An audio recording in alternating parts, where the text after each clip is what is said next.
Assalamualaikum warahmatullahi wabarakatuh. Selamat malam para teman-teman dimanapun Anda berada. Seperti video cuplikan yang Anda simak itu adalah jenis jin air. Mengapa jin air itu identik dengan frontal, dan bagaimanakah cara penanganannya jin air? Simak video penjelasan dari Mujis kita, yaitu Gus Alama Al-Turjitiki, di video berikut ini. Assalamualaikum warahmatullahi wabarakatuh. Ya, cara perbedaan sudah saya jelaskan pada video sebelumnya, yaitu dengan suara ya. Jadi tahu ini kejiwaan atau tidak dengan bisa dilihat dari suaranya. Kalau suaranya dia pendek, ya artinya tidak berubah, bisa jadi itu bukan kesurupan, tapi memang gangguan kejiwaan. Yang kedua, adanya keluarnya lendir dari keluar sesuatu di mata dan di lendir di hidung. Karena kalau orang bereaksi dan seterusnya tidak akan bisa keluar lendir. Tapi kalau kesurupan jin asli, karena dia itu di otak kecil sini, maka menimbulkan, dan dia biasanya masuk ke khoisum sebagaimana hadis, idza staiqadha ahadukum mimanamihi fatawaddu'a falyastahsin sarasan fa inna syaitan yabitu ala khoisum. Maka biasanya dia di sini, kemudian kalau di ruqyah itu nanti keluar lendir-lendir. Dan itu salah satu perbedaan yang membedakan antara bereaksi dan kesurupan, yaitu dengan suara dan lendir yang keluar di rongga hidung dan mata atau muntahan. Baik, nah sebelum saya jelaskan pula untuk menangani kesurupan frontal, alangkah baiknya kita harus paham tentang hierarkis jin yang sulit keluar. Artinya dia ini nantang-nantang untuk keluar, bahkan terjadi kesurupan yang frontal. Jadi ada beberapa hierarkis itu tahapan-tahapan jin yang sulit keluar. Yang pertama adalah jin air. Jin air ini nanti dia masuk dan bersembunyi di tulang ekor. Makanya orang yang kena jin air itu nanti dia akan tulang ekornya sakit. Nah, apa sebabnya? Sebabnya bisa jadi sihir makul, sihir yang diminum.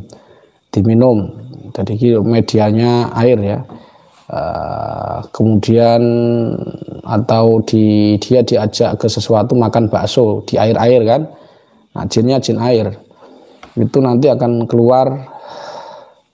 keluarnya agak sulit ya. Prosesnya negosiasi jinnya keluar agak sulit. Baik, itu kira-kira hierarkis jin yang sulit untuk dikeluarkan. Jadi nanti kalau kalian menemukan kasus ini kok sulit dikeluarkan, kemungkinan pada ada 4 itu tadi. Saya ulangi, pada 4 itu tadi. Itu yang paling berat. Jadi hierarkis mulai 1 jin air, saya ulangi lagi, jin air yang agak sulit dikeluarkan. Nanti frontal juga sama, frontal. Bahkan yang satu yang jin air itu misalkan ya ketemu kamu Nyi Roro Kidul gitu kan, dia itu kamu bacain apa, dia ngasih surga neraka ya, cuman dia senyum-senyum gini, dasar kamu jenggot. Tapi gitu, itu memang wajar gitu loh. 1, saya ulangi, jin air. Yang kedua jin nasab. Yang ketiga jin tumbal, pesugihan. Yang keempat adalah jin yang masuk di orang yang jiwanya lemah. Baik, teman-teman, itu tadi ciri-ciri jin yang dijelaskan oleh Mujis kita. Dan kali ini video selanjutnya yaitu cara mengatasinya. Apa senjatanya? Saya sarankan video ini jangan di skip ya. Simak sampai selesai karena banyak manfaatnya. Mudah-mudahan video yang saya berikan ini, yang saya sajikan ini bermanfaat untuk kita semuanya. Dari Kabupaten Tangerang, SGTV melaporkan, selamat beristirahat. Mudah-mudahan kita semuanya dijaga oleh Allah Subhanahu wa taala. Assalamualaikum warahmatullahi wabarakatuh. Cara mengatasi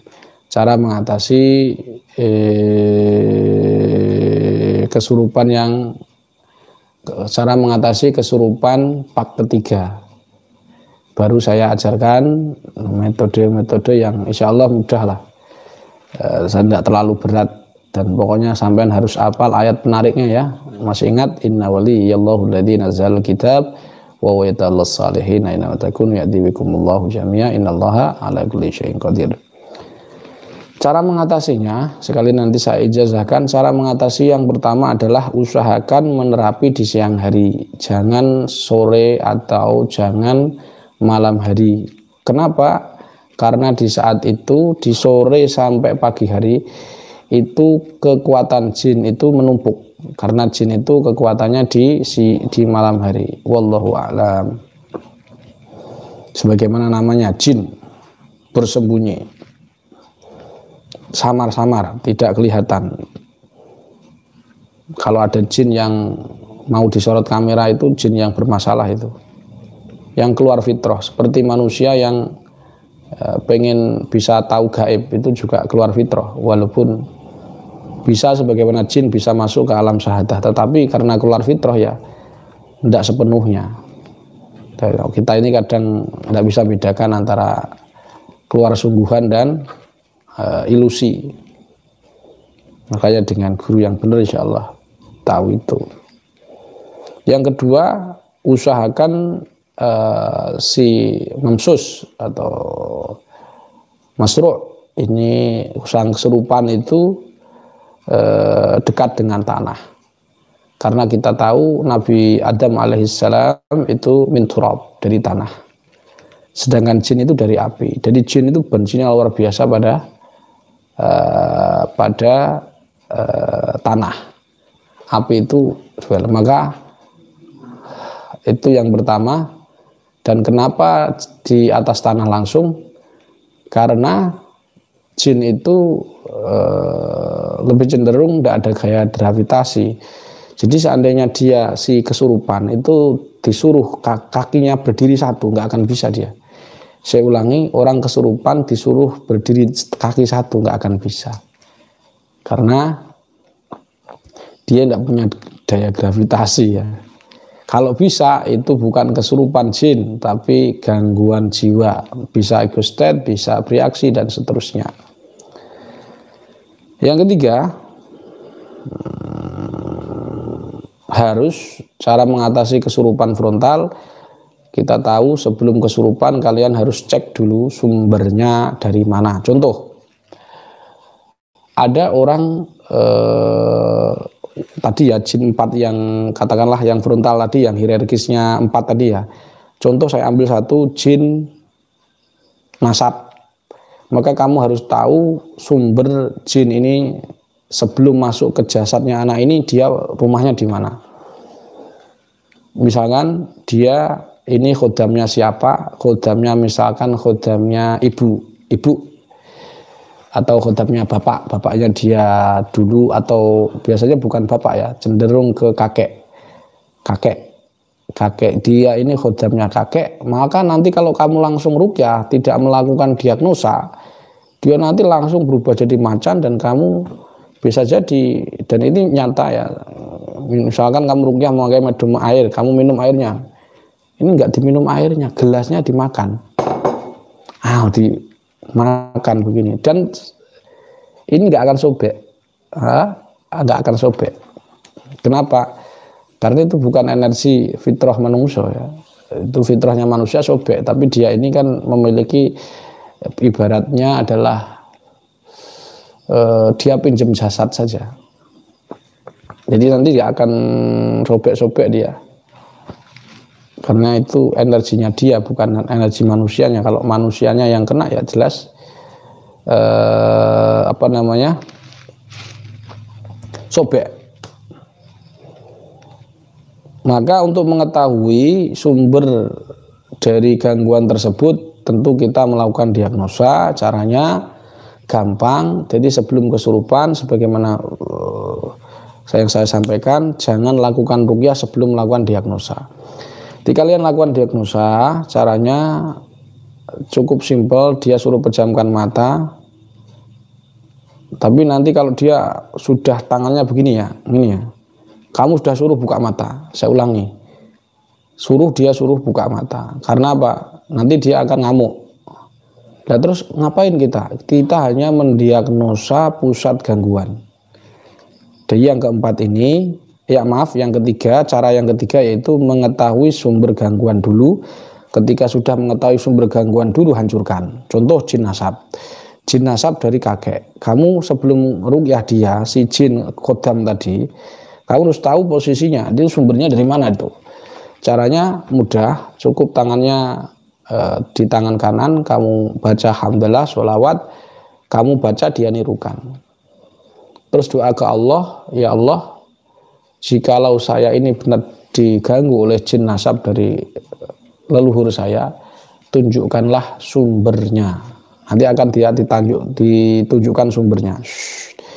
Misalkan dia di kuburan ibu ya, di kuburan kakeknya, dia ketarik ke sana, maka dia wudhu, bekas wudhunya itu disiramkan di kuburannya ibunya dengan niat untuk mengembalikan khodamnya. Biar dia dijaga di kuburan saja, jangan masuk ke tubuh kita, gitu loh maksudnya. Dan itu banyak sekali peruqyah yang juga melakukan metode ini. Insya Allah itu lebih efektif. Kalau kamu langsung ruqyah, nanti dia macan mukuli kamu lah, wes angel kan.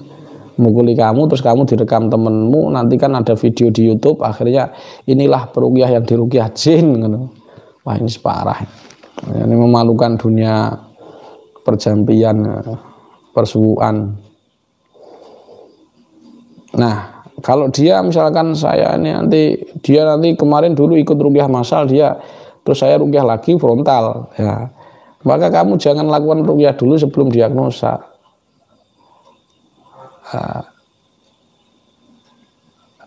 Jangan lakukan diagnosa dulu jangan lakukan ruqyah dulu sebelum diagnosa. Setelah ketemu, misalkan dia ketarik di pojokan rumah telur, ya berarti telurnya harus diambil, dihancurkan. Itu tip yang ketiga.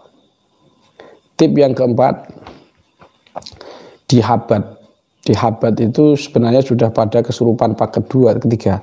Tapi ingat habatnya itu maksimal 3 kali. Karena ini juga berlaku pada kesurupan massal ya. Jadi kesurupan massal, kamu bilang aja ke jinnya itu, raja jinnya diambil dulu, kemudian dihabat 3 kali. 1 kali diajak dialog, sabar kita, sabar dengan ngamuk-ngamuk ya, sabar. Walaupun kita tegas ya, ayo keluar gitu, tapi hati kita tetap tidak boleh marah. Jadi nanti kalau kalian nemukan video saya bentak-bentak itu tegas, itu bukan marah. Jadi hatinya tetap tidak boleh marah. Karena kalau marah, tadi kamu habis ngeruqyah sesek. Kenapa sesek? Jebol perbentenganmu. Portalmu akan terbuka dan dia akan nyerang secara gaib, dadamu akan sesak. Jadi habat sampai 3 kali.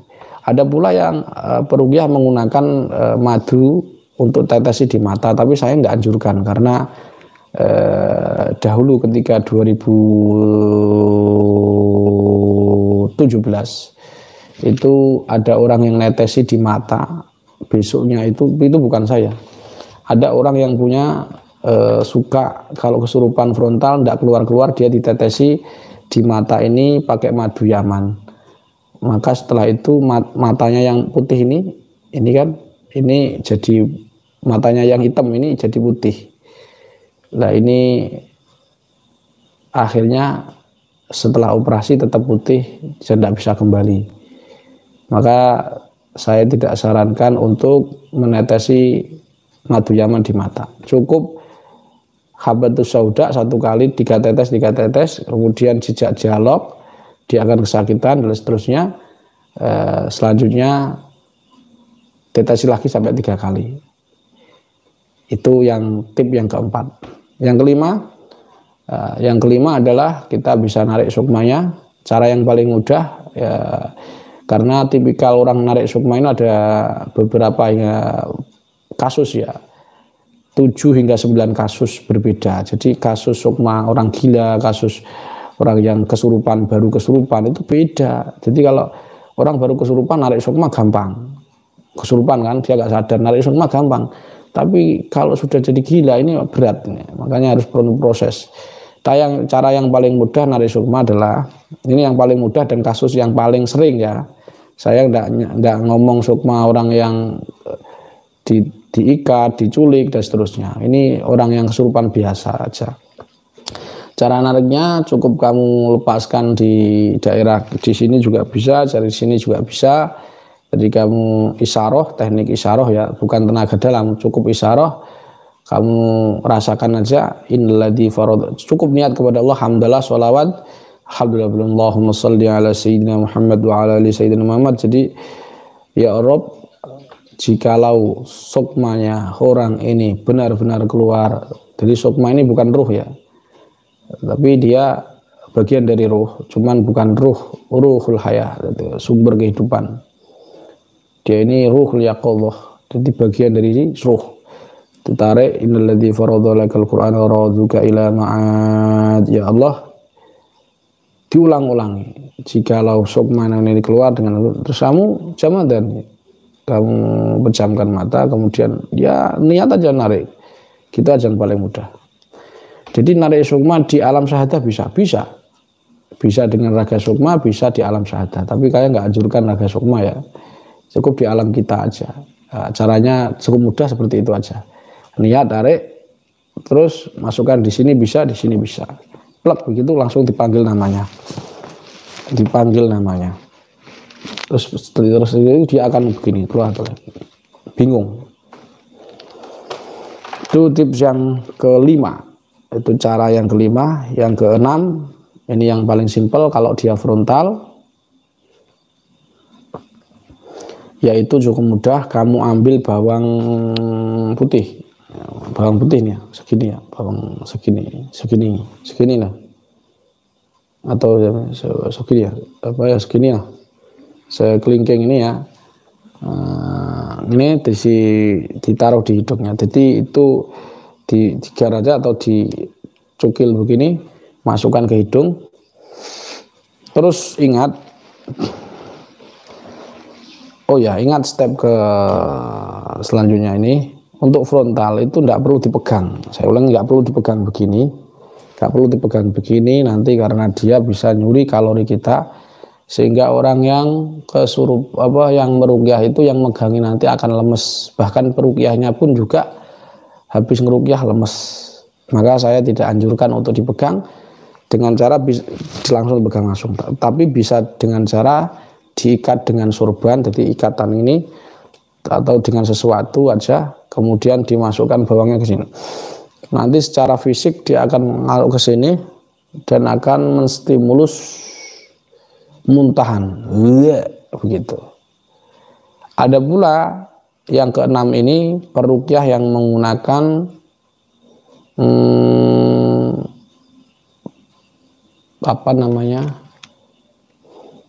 ganda rusa, tapi saya tidak anjurkan ya, karena kemarin sudah kita kaji, kontuknya orang lumpuh itu tambah bisa membuat orang yang laki-laki tidak bisa mahalul qiyam.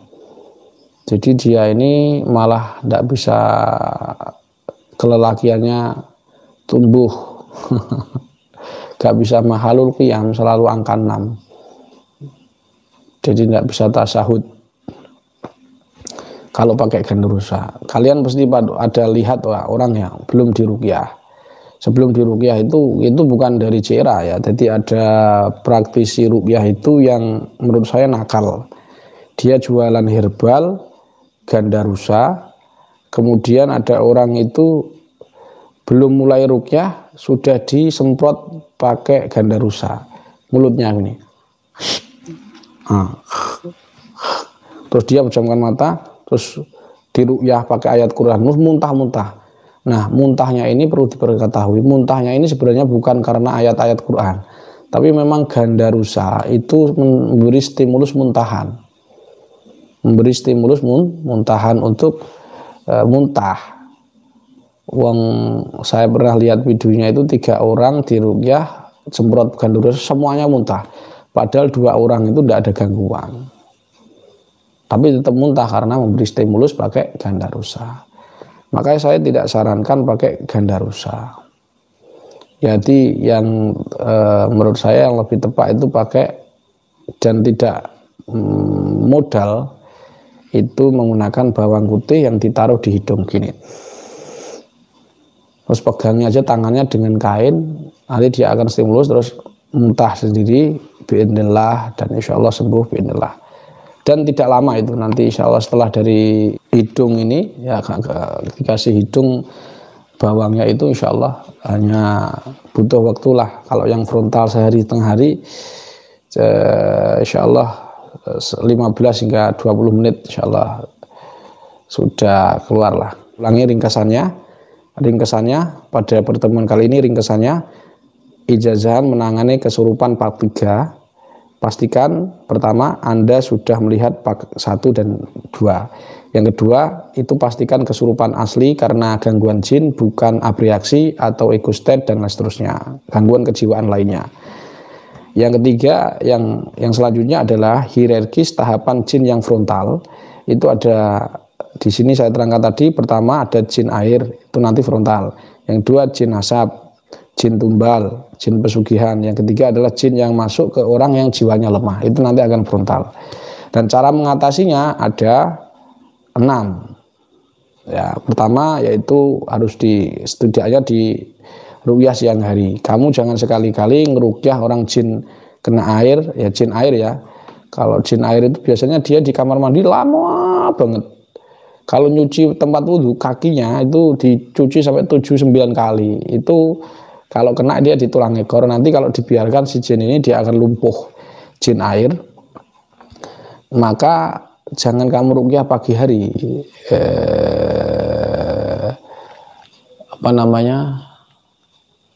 Pagi hari, jangan di malam hari. Kalau khawatirnya malam hari dia kesurupan sampai jam subuh, kamu nggak tidur begadang. Jadi saya ulangi, satu usahakan siang hari, yang kedua usahakan dengan dekat dengan tanah, dia pakai sandal, nggak pakai sandal. Yang ketiga dia harus tahu kamu ini kesurupan dia frontal, sumbernya mana, harus hancurkan sumbernya atau rumahnya. Yang keempat adalah di habatus sauda. Dan kalau bisa 3 kali, selama 3 kali. Jadi yang pertama ditetesi, kamu diam, dialog dulu, kamu takzir dia, kamu ngomong ke jinnya, loh kamu, saya dengan gampangnya menghukum kamu, kamu nggak mau keluar lagi ya otomatis nanti saya hukum lagi, begitu sampai 3 kali. Dan perhatikan jangan lupa itu diikat ya, jangan langsung dipegang tangan, tapi dia diikat. Kalau Kiai Qalyubi dipegang di tangan kanan di kursi begini, diikat. Kalau kita mah ya, dia diikat pakai sorban, atau jangan pakai rapia ya, apalagi pakai bendrat, apalagi pakai kabel. Nah, pokoknya pakai sarung atau dalamnya sarung, itu maksudnya celana pendek atau apa gitu, diikat lah pokoknya. Yang selanjutnya ditarik sukmanya. Kemudian yang keempat, yang keenam adalah ditaruh di bawang putih, di hidung, dengan durasi kira-kira 15 hingga 5 menit lah, sampai 1 hingga 5 menit. Insya Allah nanti sembuh biidznillah. Demikian, mudah-mudahan bermanfaat. Yang galaknya santetnya ini, ayo mau mana? Kamu yang itu bisa saya. Mangkat ayo sampai 3. Saya ulang. Nah itu sampai 7. Orang tua sampai jalan 1. 2,5. Ada nih orang. Itu loh,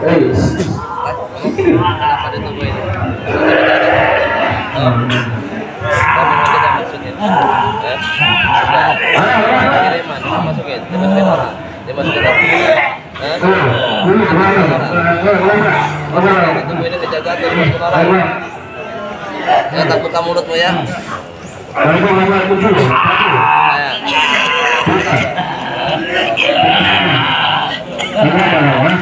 Nih, asal ini diselamatkan. Kenapa? 2,5. Ayo, main ayo. Sampai tersangka boleh Ketemu orang ini kenapa? Dimasukin. kalau yang di depan ini masih ada. Keluar. Sana di sana.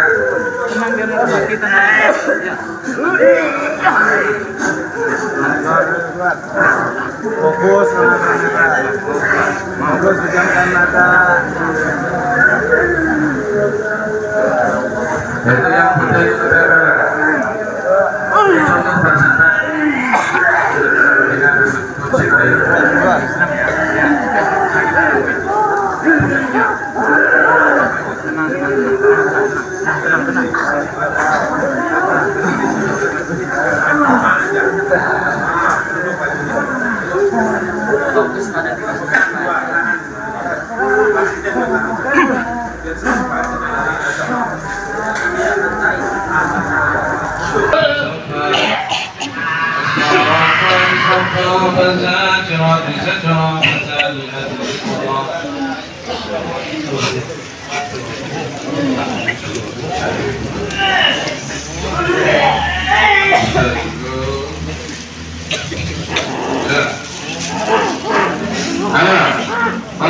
Itu yang scene yang di kamar mandi tadi, yang duduk baju putih itu.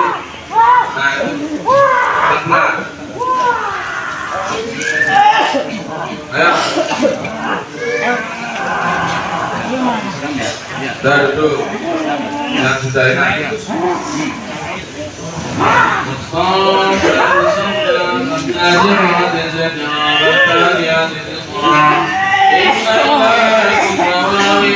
Aku sama wa bainahuma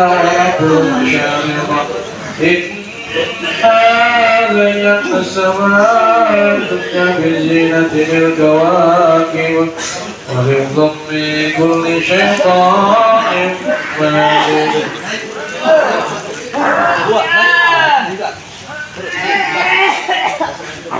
ويسمعون إلى الملأ الأعلى ويقذفون فيها